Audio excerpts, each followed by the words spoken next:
Good evening. Hello, everybody. Come on in. It's Tuesday night, and I'm going to try to get through this. Hi, Shondell. You're the first. Welcome, welcome, welcome. Come on in. Good evening. Good evening. Thank you guys for joining me tonight. Hi, Alicia. Thank you guys for joining me tonight. Hi, Badia. Glad you guys are here. So I asked you guys to bear with me tonight. I've been battling a migraine for like the past few days. So if I seem like I'm, loopy tonight, that's what's wrong. I'm battling this migraine. It's still kind of here, but I refuse to cancel on you guys. I'm really working on being consistent. And so I didn't want to cancel. Hi, Adrian. Hi, Wanda, Donna. I see you guys. Come on in. So tonight I want to ask you a question. And as I shared with you last week, one of my favorite authors, Stephen Covey, this was just on me for myself personally. Hey, Tracy, Kiana, I see you guys. Come on in. I've been asking myself this the last few days. And for our church, we have a fast coming up in October. And I was out walking on Friday or Saturday morning. But the question came to me, are you ready? Are you prepared? Are you ready for what's next? Are you ready for what you're asking for? And oftentimes we're, we have an expectancy of some things. If it's from God, if it's from people. Hi, Robin, come on in. We have an expectancy of people, of God, always an outside factor to give us more, or thinking that we need more. And so we have a fast coming up, and spiritually, when we're fasting, is because we are looking for God to do something. We're looking for God to bless us with something, for God to make something in us, to do something in us, or to do something through us. And so, but it came to me, gosh, I'm asking God for all of this in business, and I said, God, it came to me, am I ready? Am I ready for what I'm asking for? Oftentimes we think we're ready for something just because we don't have it. But I had to really ask myself, are you ready for what you're asking for? Or are you just asking because you don't have it and you think you need it? You think you need it because you just don't have it. Hold on a second. Let me get some air.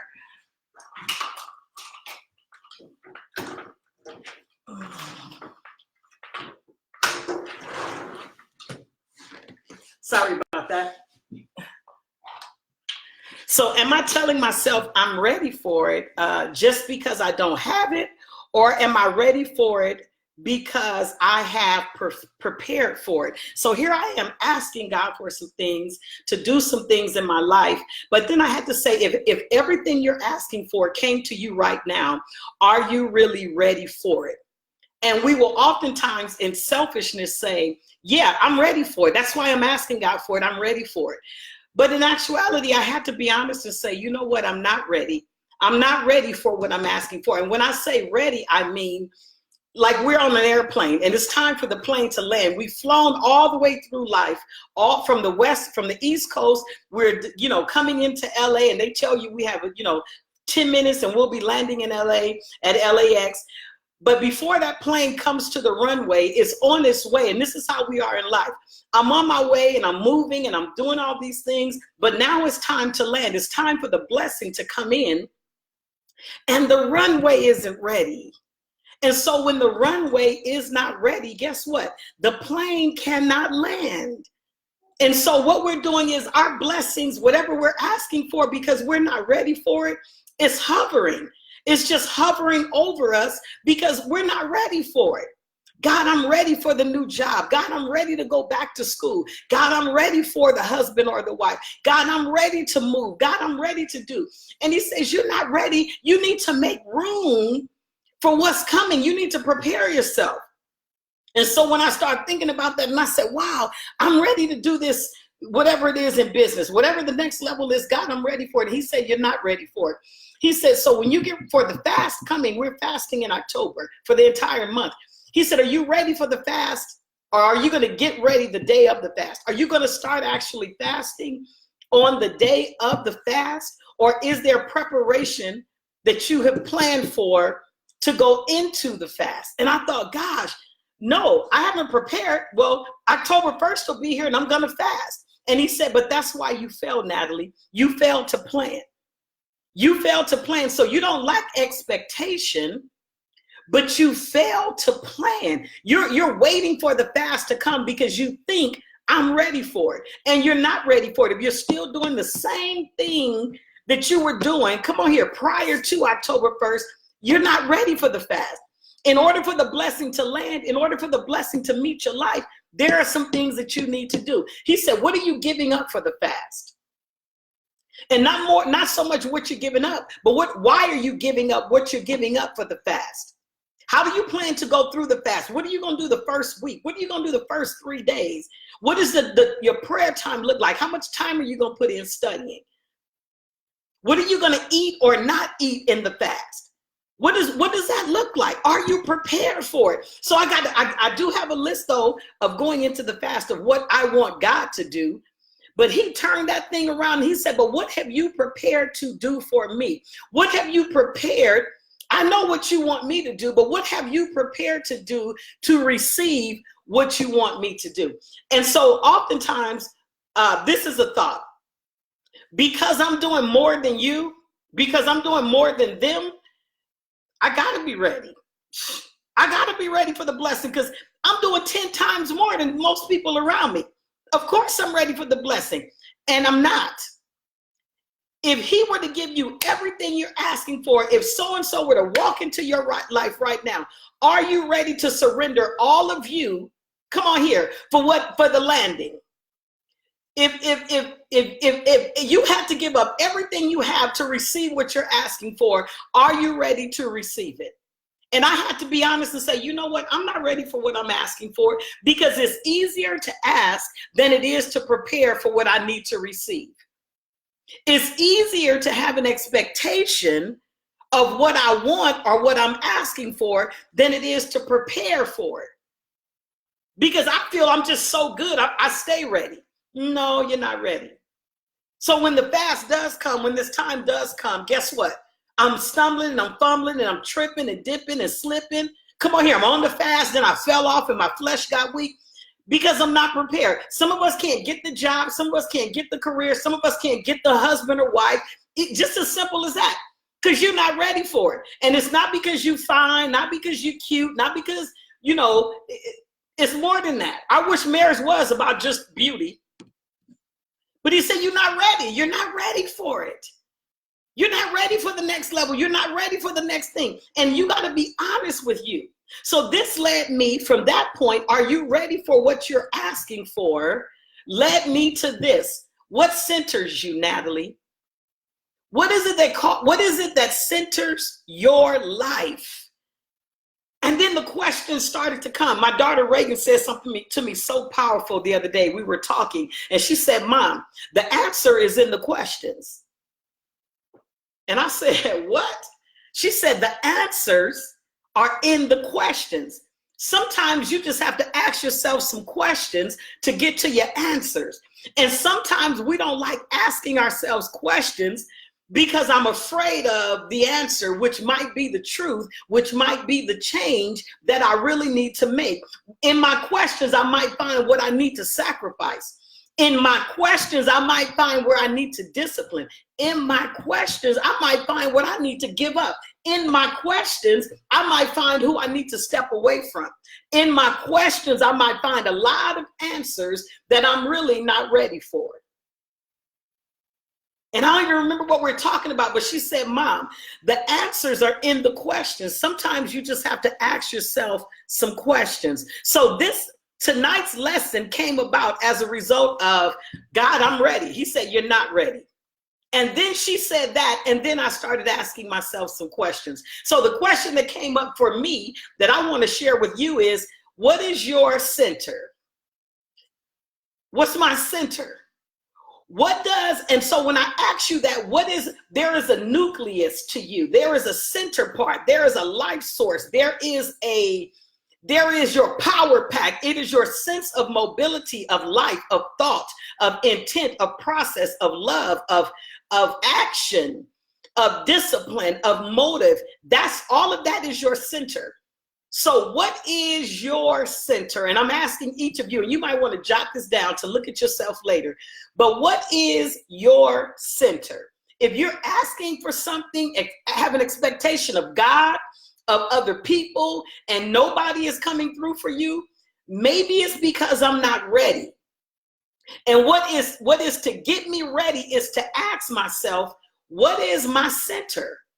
What is my focus on? What is guiding me?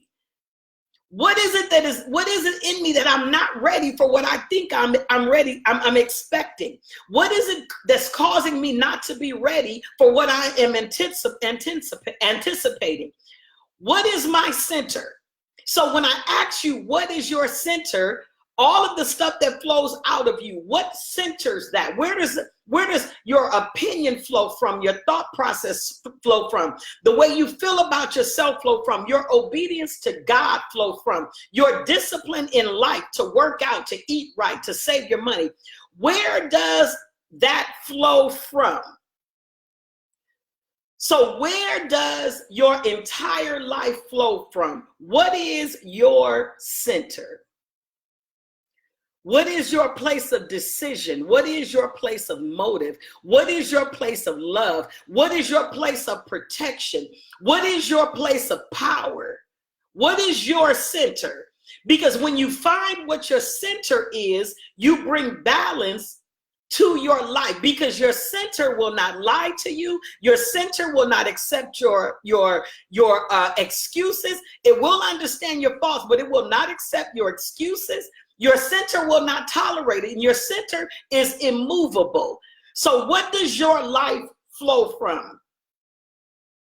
What guides your thought process? How do you do what you do the way that you do it? Greater than how. Why do you do what you do the way that you do it? What is your center? What is the center of you? What motivates you? What instructs you? What guides you? How do you stabilize your emotions day to day? What helps you to stabilize your emotions day to day? I'm ready for the blessing. I need more money. I want a greater job. I'm ready to be married. Where does that flow from? So what is my center? Why do you think the way you think about whatever it is that you think about? Again, why do you think the way that you think about whatever it is that you think about? What is your center? What is your mode, your motive, your mode of operation?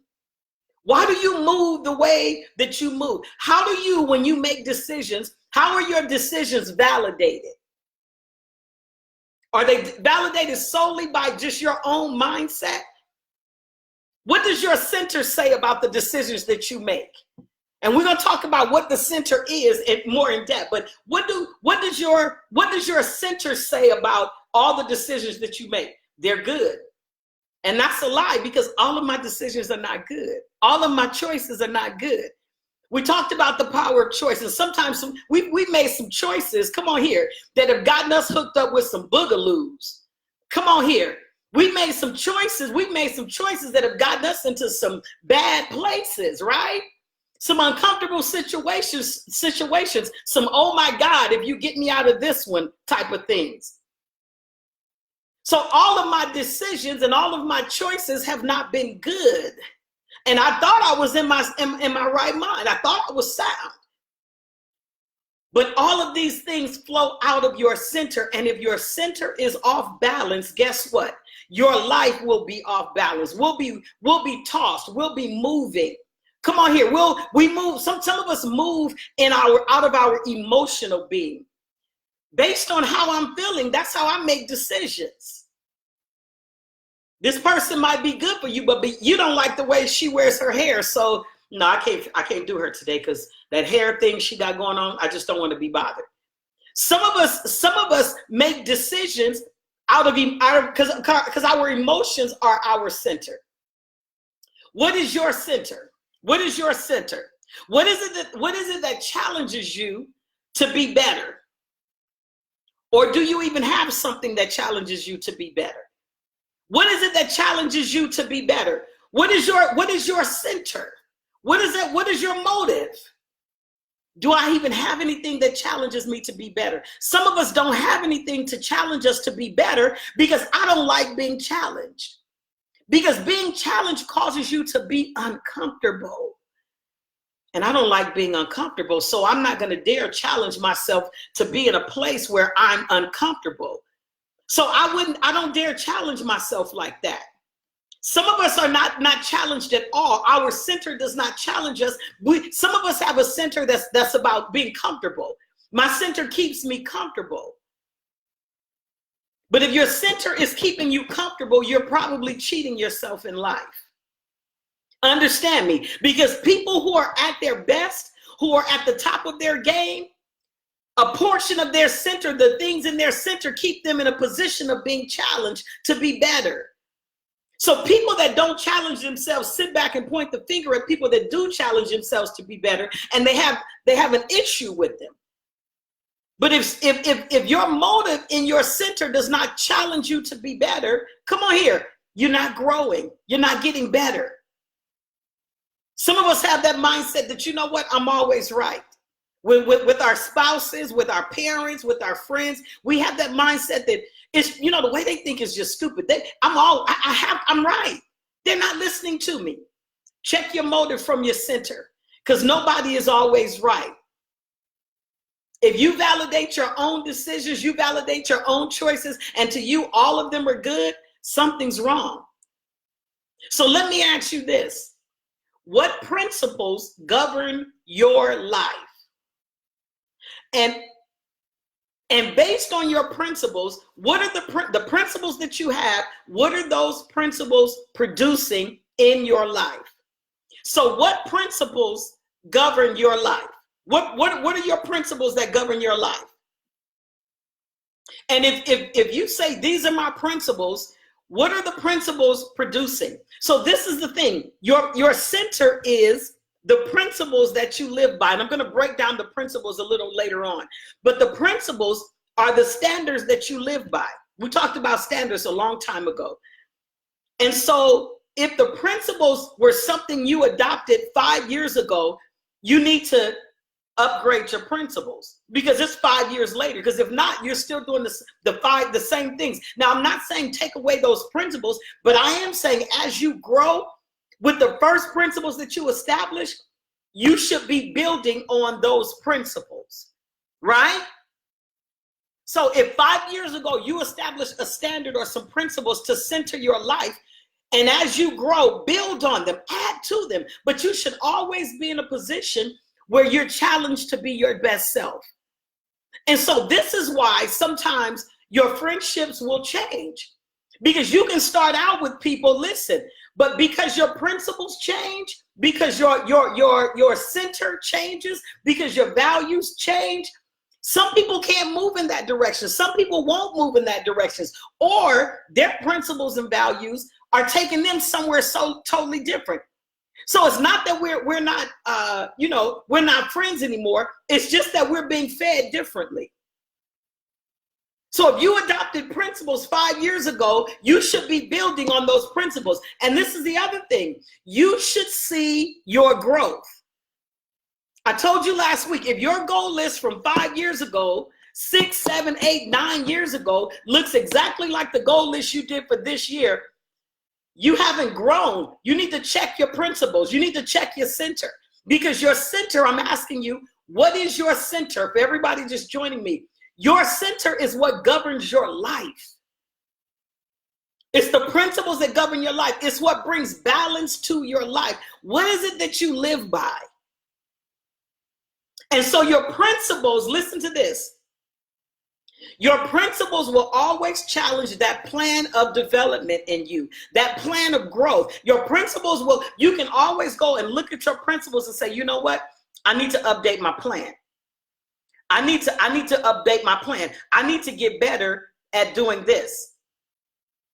I need to update my plan. Your principles will always have you check your plan. Your principle will always have you enhance your purpose. Your principles, come on here. Your principles are going to always challenge you to do more, to give more, to be more. Your principles will always challenge you to look at yourself before you look at anybody else. We talked about that last week, being proactive and being reactive.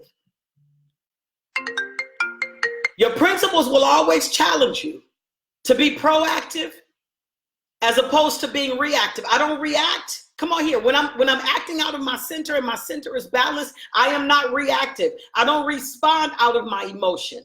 I'm proactive. You're always governed. And when you're proactive and you live out of your center, come on here. My principles say I always have a plan.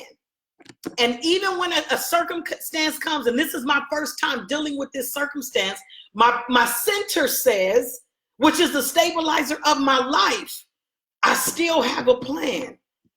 Because eventually my center, whatever centers you, is what your lifestyle adapts. Does that make sense? Whatever it is that centers you is what your lifestyle becomes. It's what you adapt for your life, and you start to live whatever centers you.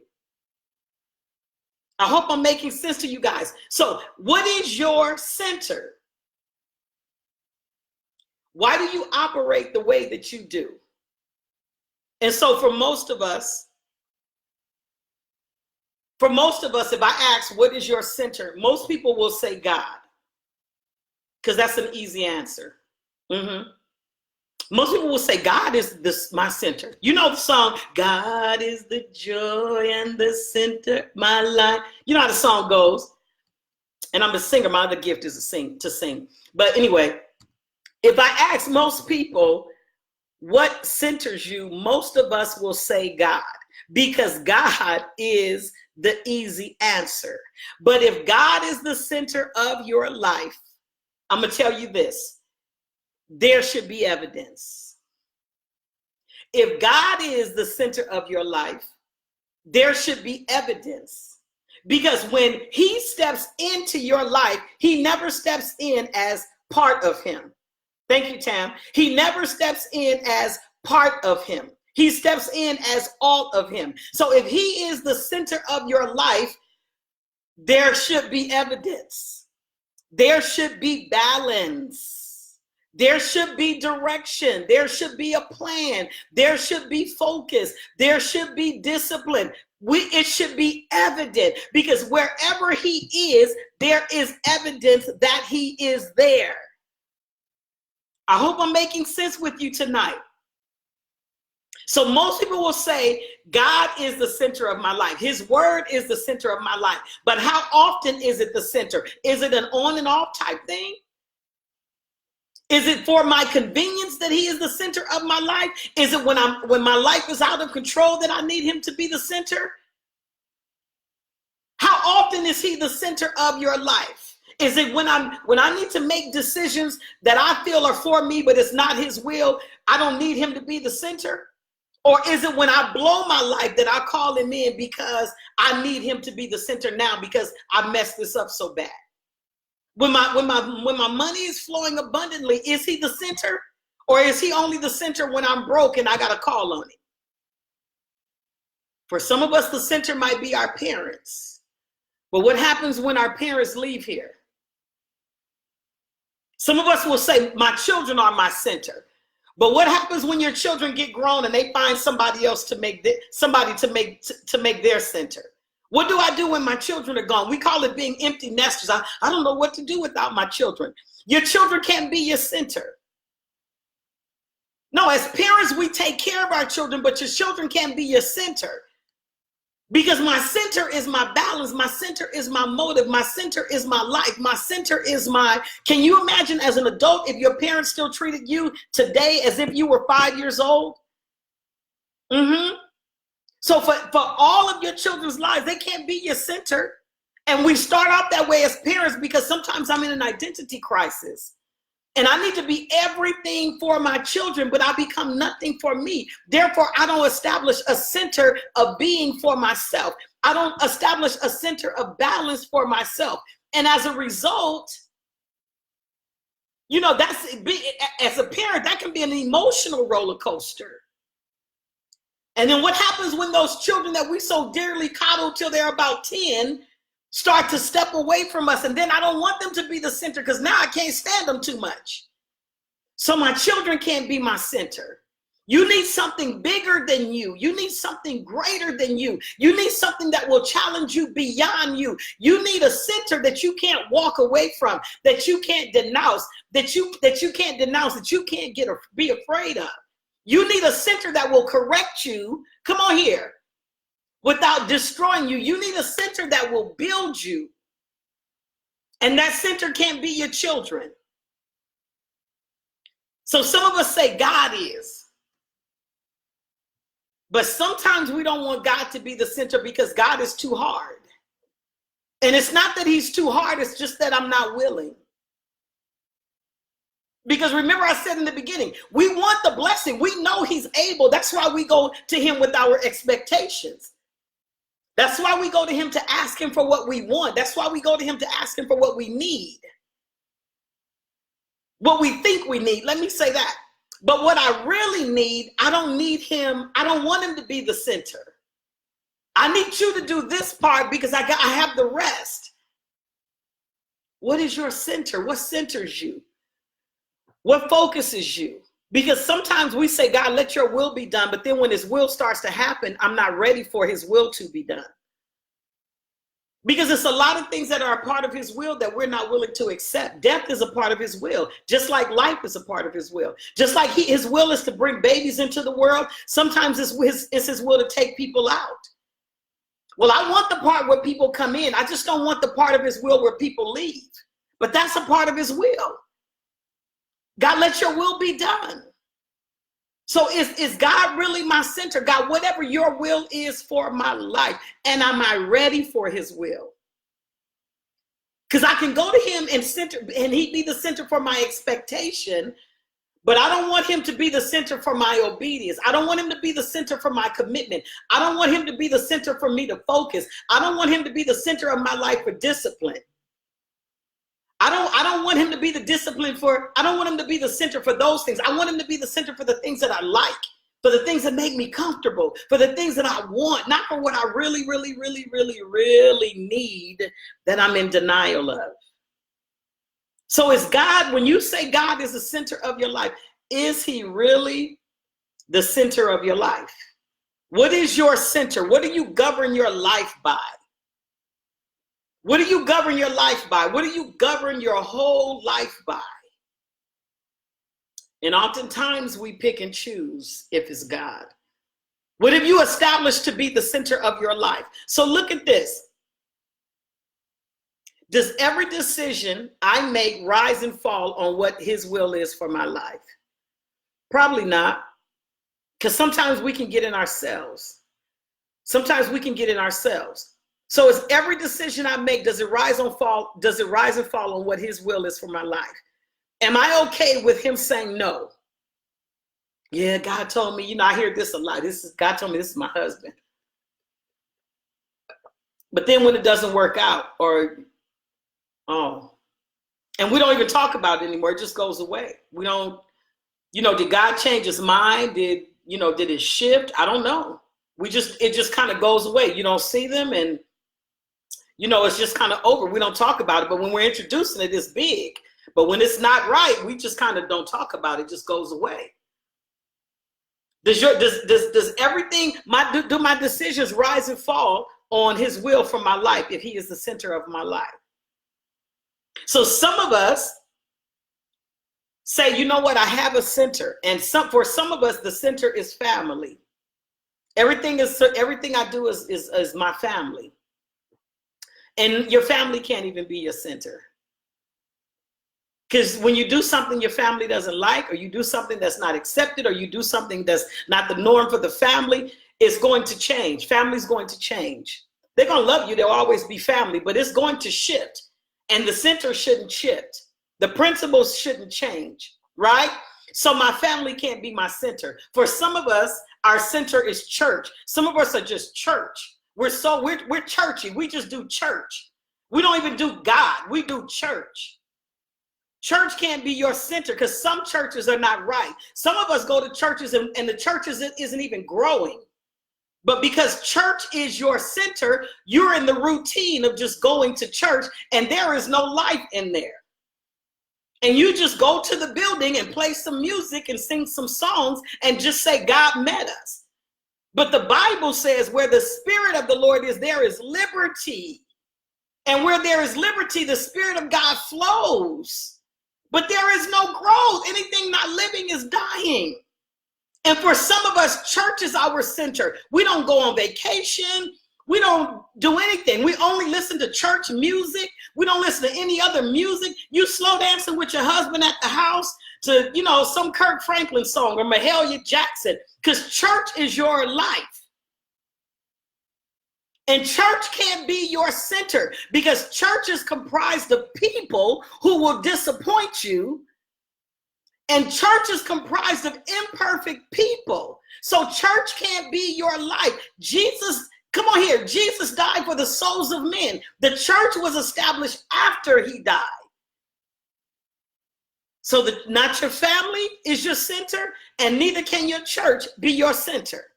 I'm busting somebody's bubble, and I hope you'll come back and listen to me next week, but I'm telling you the truth.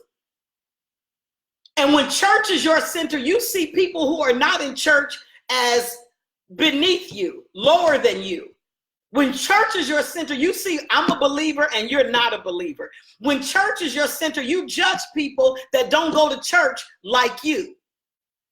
When church is your center, you judge people because you don't wear this and they wear that. They got to be going to hell. You going to hell in the fact that church is your center and you judging somebody because they got on a certain thing. Because church is your center, not God. Because if God were your center, your whole life would be different. So church can't be your center either. Your career can't be your center. For some of us, what we do is our center. You are not what you do. You are why you do. But you are not, your career is not your center.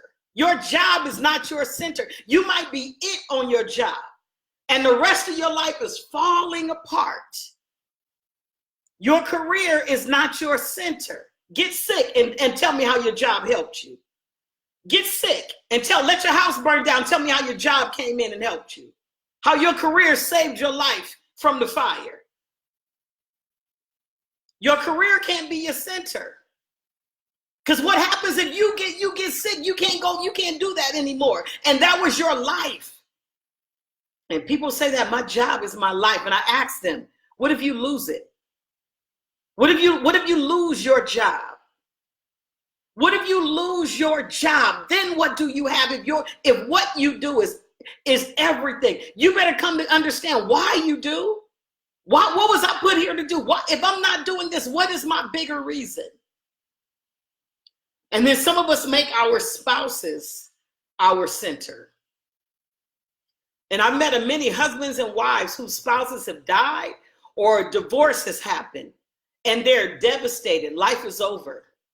Or I'm almost at the altar for this marriage and then they leave and I'm devastated. Your spouse can't be your center. Come on here. If you're taking another person, any person, children, spouse, church people, your people on your job, and you're making them your center, people can't be your center. People will disappoint you. People change their minds. People find other people to love. People get tired. People quit. People get frustrated with you. People get tired of helping. People get tired of giving. Even the best people get tired of giving. That's why Jesus had to die for you. Because even the best people say, you know what? I'm tired. So you can't even make your spouse your center.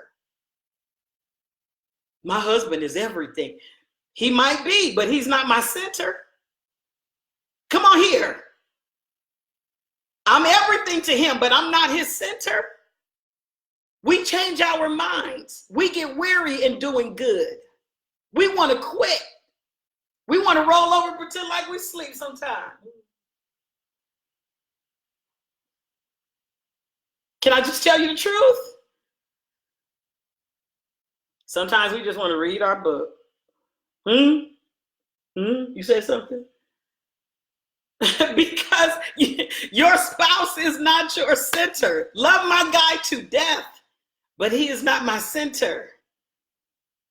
Some of us have made our enemies our center. We're so focused on the people, our haters, and people that don't like us. Stop giving people that much time in your life. Stop going on social media talking about your haters. Stop giving people that much room, that much space. Stop concerning yourself with who does not like you. Who cares? That's their problem, not yours. Stop making their issue about you your issue. Stop celebrating them. Stop speaking of them every chance you get. Some of us have made our enemies. We're so set out to prove people wrong. We're so caught up in what people are saying about us that we have to prove them wrong. And some of us live our lives under that banner of, I'm going to show them. Enemies, people in your family, your parents, your siblings, your cousins, your friends. You got to show people that you got it going on.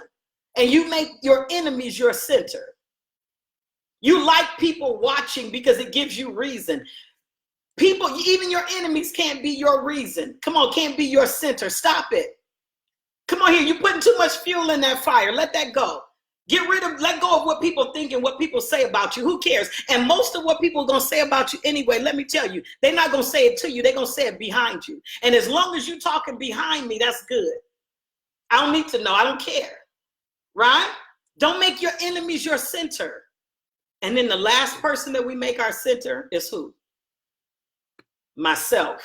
And we call it self-centered. And self-centered people want what they want, when they want it, how they want it, why they want it, and they want you to always be available for them. I am the center of myself. My life revolves around me. And that's all you're going to get. That's all you're going to get. You stand in your own power. You getting your own money. You're doing it your own way. And eventually, you're going to need somebody. So even yourself, even you cannot be your center, because we are like this. We're like a roller coaster. We waver. We go to and fro. Today, I'm happy and I'm doing it. Life is wonderful. And tomorrow, I'm under the bed, about to give up the ghost. Even you can't be your center. Some Mondays, I get up and I'm ready to conquer the world. I can get my 6 miles in and kill it. And then just the next day, Tuesday, 24 hours the next day, I don't even want to get out of the bed. Some days I'm so proud of me, girl, you killed it. And then other days, like, I can't even read. I forgot how to read. I can't even read. What's 2 + 2?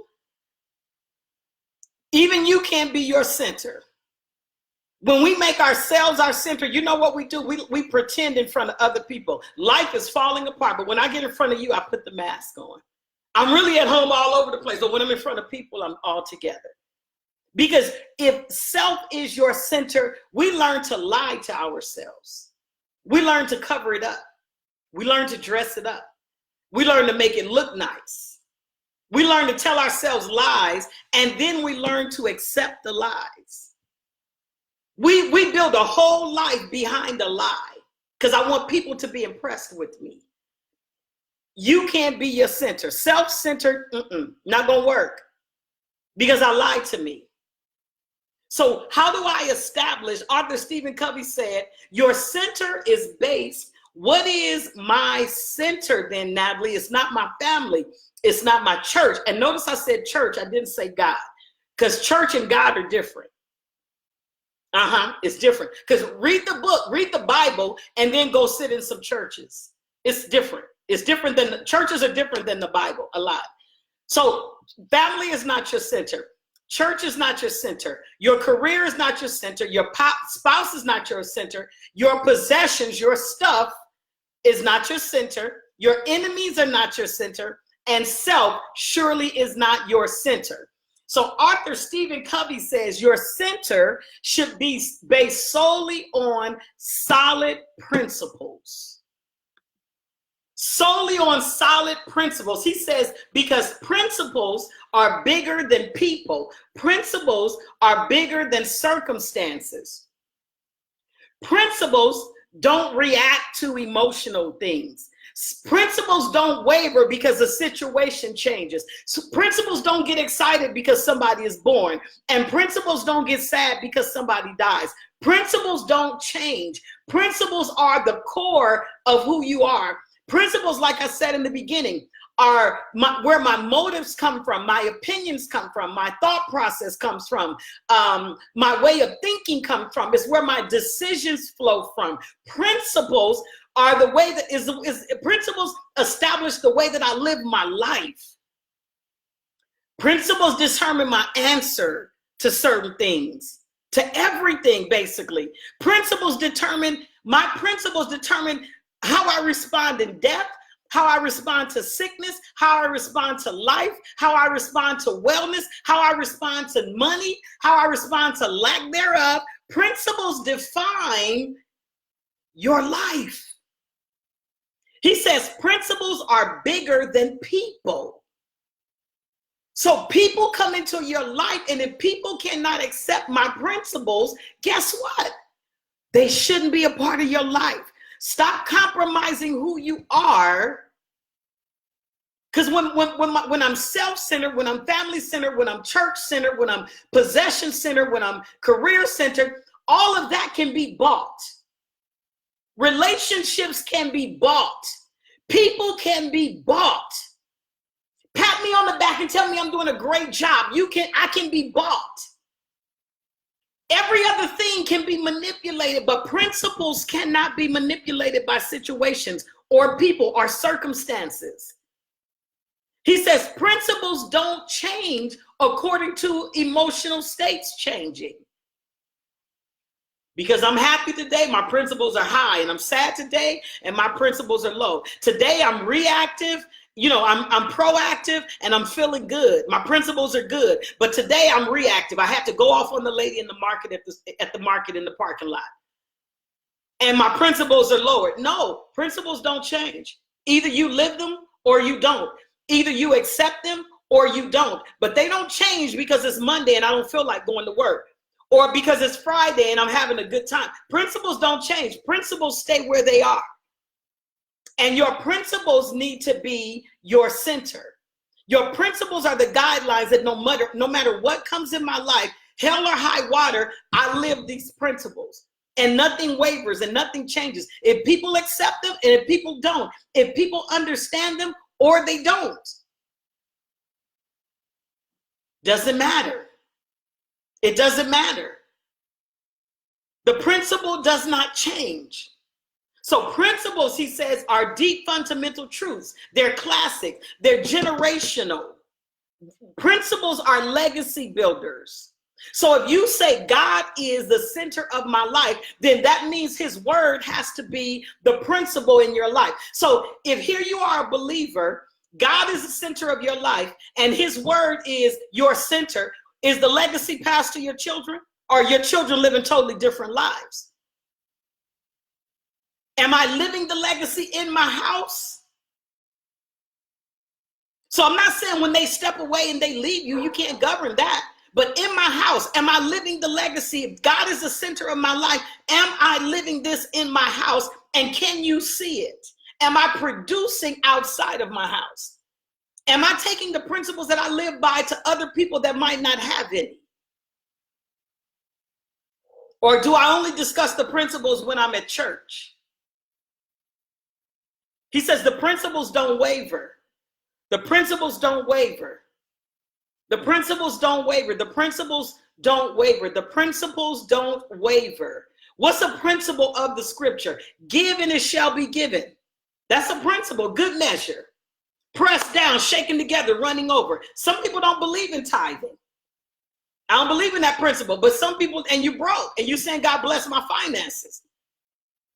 Principles don't waver according to how much money you have. You just do the principle. Love your neighbor as you love yourself. How do you love you? So love the person that you can't stand like you love you. That's an unwavering principle. Oh, come on here, somebody, because we go to church and we love all the people at church. But what about them gang members next door to you? Principles don't waver. Principles don't waver based on how we feel. So principles, he said, are fundamental truths. They're classics. They're generational. They're legacy builders. I want to give you a few things that principles do. Principles clarify. Principles bring clarity to your life. Some of us go to God and we're saying, God, why me? God, when are you going to do? God, how are you going to do? None of your business. Live what he said in the word and then let him flow in your life. Most of us spend a lot of our time in prayer asking God for natural stuff. And you know why? Because I'm not living a standard. Because if you lived the principles of the Bible, most of what you ask God for, you could go get it yourself. You could. So what we do is, because I'm not living it, church is my center, not the scripture. I have to ask God for all the natural things that I should be doing if I were living the principles of the word of God. Or I'm waiting for this, something to happen for somebody to touch me, to tell me this is what God is going to do. No, read the principles. Make the principles your center. Most of what we ask him for, we can do ourselves. He's already empowered us to do it. Already empowered us to do it. Already empowered us to do it. Already empowered us to do it. Listen to me. Already empowered us to do it. The Bible says, now unto him who is able to do exceedingly abundantly above all that we ask or think. Pause. That talks about who God is. Now unto him who is able to do exceedingly abundantly above all that we could ask or think. That's who God is. But the rest of the scripture is transitional. It's a transition. According to is transitioning us, is changing the limelight from God to me. According to the power that works in us. So God is already who he is. But if you want who he is to be a principle in your life, you have to access the power that works in you. So don't tell me who God is. The Bible already says that. The question is, or the transition is, what will you do with what he said you can do? The question is not, is God able? The question is not, can God be a solid principle? The question is, why aren't you allowing the power to work in you? I said this to my husband. We were talking a few weeks ago. And I said, we do a lot of marriage counseling. A lot of couples come to us. Who do we go to? I just posed this question to my husband.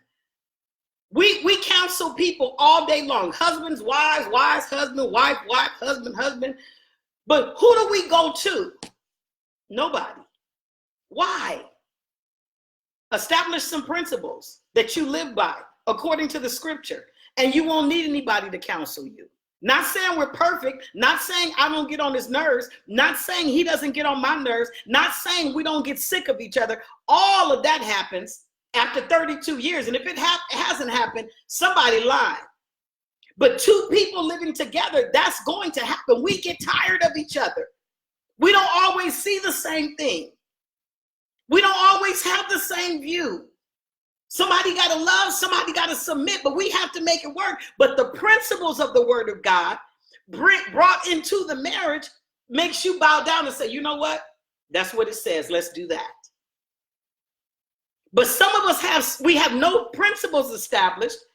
We have nothing to govern ourselves by but church. We made church the center, and then everybody in church is your center. Your pastor, your Sunday school teacher, the usher that pray for you, whoever it is that helps you, you make all of them your center. And God, you don't live God every day. And he says, principles bring clarity. When it is the word of God, he says, according to the power that works in you. What's working in you? What's your center? Because if your principles are right, according to what he said, Him being able to do exceedingly abundantly above all we could ask or think, all of that comes with his principle, and now you can do anything. But if you feeling like you can't do anything, it's because you haven't established principles. Come on here. You have to at least plug into the wall to charge the phone. You can hold the cord all day long. My phone needs to be charged. My phone needs to be charged. I have no power. Lord, help me. God bless my life. Lord, I need you to move right now on my finances. I need you to touch my kids. I need you to touch my marriage.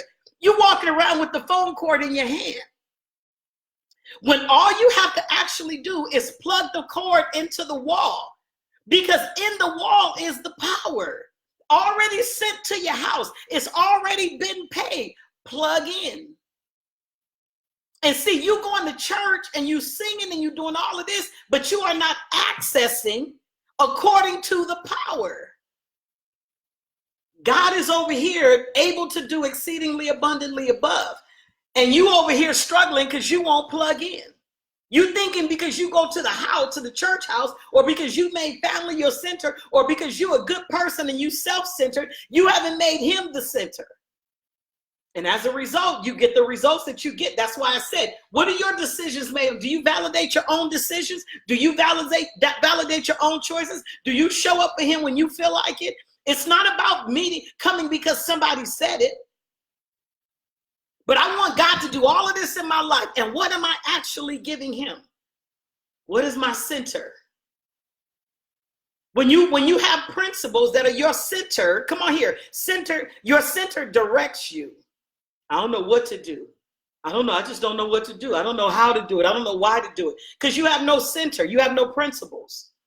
Because principles direct you. They tell you what to do. If you don't know what to do, go get some principles to center you. You all over the place. You're doing everything. This week you're an ice skater. Tomorrow you're a champion jack player. Next week you down at the double dutch competition. And then next week the Lord told you to open a car wash. Now tomorrow you're going to beauty school. You all over the place. And principles bring direction. Principles help you to establish your life. They help you to establish your life, to build stuff.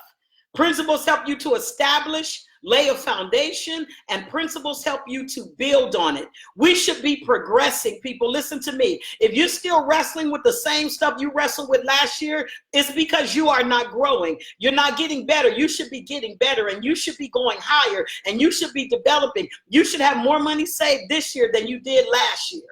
You should have more bills paid off this year than you did last year. How do I come out of debt? Come on here, get some principles for your money. Get some principles that you live by for your money and build on it. Build on it. We should be building. We should be building. We should be building. We should be building. If you still where you were financially this year, where you were last year, you have no principles. Your principles are in your head. They're not in your center. They're not in your heart. Still in this same old relationship that you had before, taking all the same old stuff. You're not building. You're not building. You're not building. Come on here, because principles establish a foundation, and then principles build. We should see progress. We should see some progression. We should see some growth. We should see things different. We should see things happening. Principles help you focus your life. I'm not distracted by everything. I told you before, I don't need to do everything. I don't go everywhere with everybody all the time. And I like having fun. But a lot of times business needs to be taken care of. Understand me. Sometimes money don't need to be spent. Because I'm going to go out here. But if I take this $300 and go out and do this, I could take this $300 and do this. Come on here. Principles help you focus. Principles help you focus your time.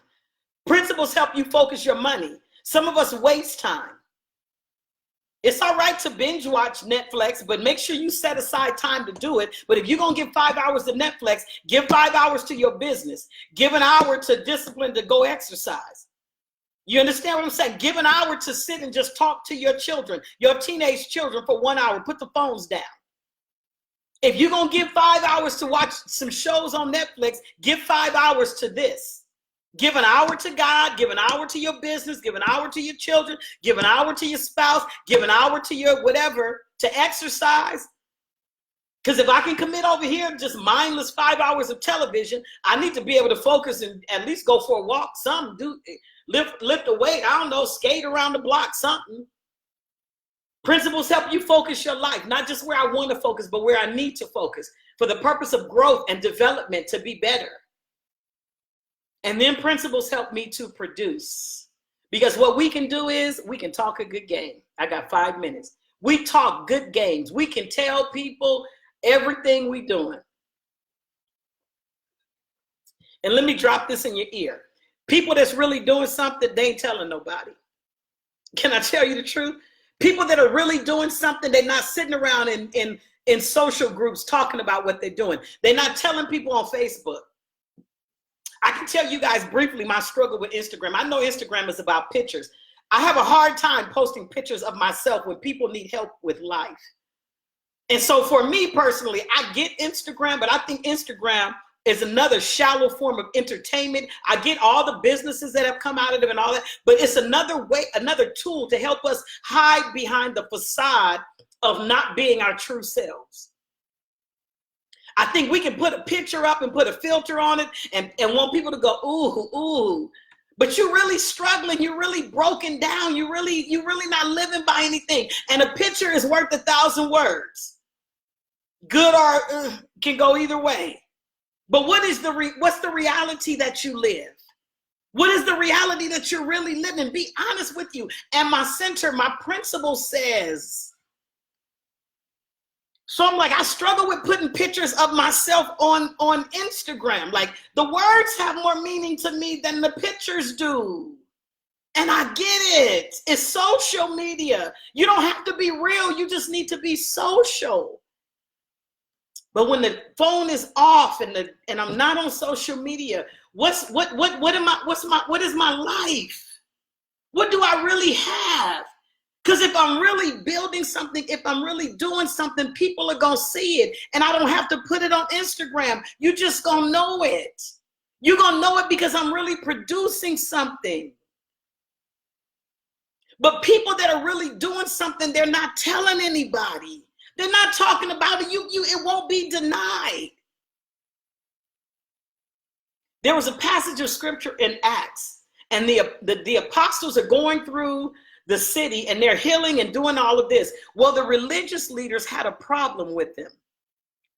And they wanted to stop them. Why? Basically because they were stealing their shine. And one man stood up, Gamaliel, and Gamaliel said, listen, brothers, if what these men are doing is not of God, it's going to come to nothing anyway. You don't have to stop them. You don't have to get in their way. If what they're doing is not of God, you don't have to stop them because sooner or later it's going to die off. But then he said, but if it is of God, guess what? You can't stop it. If it is of God, if it is God ordered, if it is God ordained, if it is God purpose, if he did put it in your heart, it won't be denied. So you don't need to tell people, you don't need to pretend to be. You don't have to be in the conversation for the sake of being in the conversation. You don't have to talk about it all the time. If you really are, we'll see it. What is your center? What is your center? Think about that. What is your center? What is it that centers your life? And it has to be some principles that clarify your life, that direct your life, that establish your life, that builds your life, that focuses your life, and most of all, that produces your life, produces a life that honors God. There should be evidence of it. And not out of the mouths of people, come on here, but it should be seen. And only you can determine and only you can establish those principles. So sit down tonight and ask yourself, what are the principles that govern my life? Why am I in the position with the situation with whatever it is in my life that I'm in? Why am I here again? Why do I keep repeating? Why does this keep happening to me? Check your principles. Check the things that govern your life. Check where your decisions come from. Check where your motives come from. Check your thought process. Check what causes you to have the habits that you have. Why do I do things the way that I do? I'm going to end there. I love you guys. Thank you guys for listening. Please share this video. No video on Thursdays, Tuesdays only from this point. Thank you guys to everybody that registered for mentorship. Let's go. October 5th. Love you guys. You guys have a great night, and I'll talk to you soon.